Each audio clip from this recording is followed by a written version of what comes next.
আসসালামু আলাইকুম ওয়া রাহমাতুল্লাহি ওয়া বারাকাতুহু। আজকে আলোচনা করব স্বপ্নে গাধা দেখলে অথবা হরিণ দেখলে কি হয়।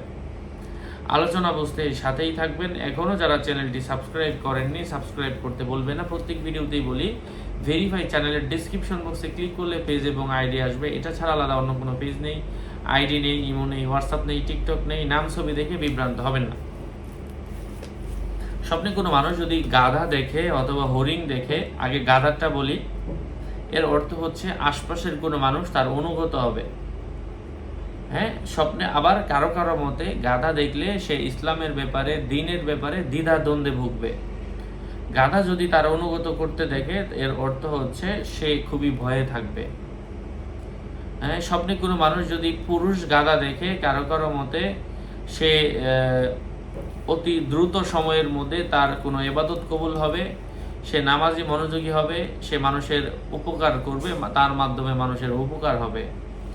হরিণ দেখা অবিবাহিত হয়ে থাকলে সুন্দরী নারী পাবে। হরিণ জবাই করতে দেখলে কোনো নারীর কুমারিত্ব নষ্ট করবে। যদি তার চামড়া বা চুল পায় তাহলে মহিলাদের থেকে সম্পদ পাবে। যদি কেউ দেখে হরিণকে আঘাত করেছে, তার হাতেই হরিণ মারা গেছে, তবে সে মহিলাদের থেকে দুশ্চিন্তায় পড়বে।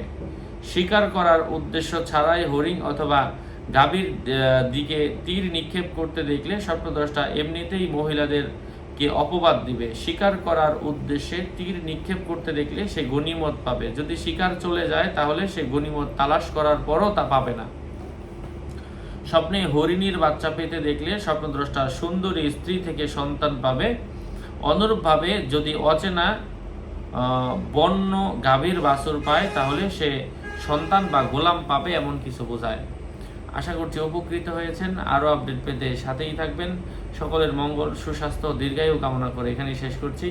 দেখা হবে অন্য কোনো এপিসোডে। আগামী এপিসোড আসার আগ পর্যন্ত সুস্থ থাকবেন, ভালো থাকবেন। আসসালামু আলাইকুম ওয়া রাহমাতুল্লাহি ওয়া বারাকাতুহু।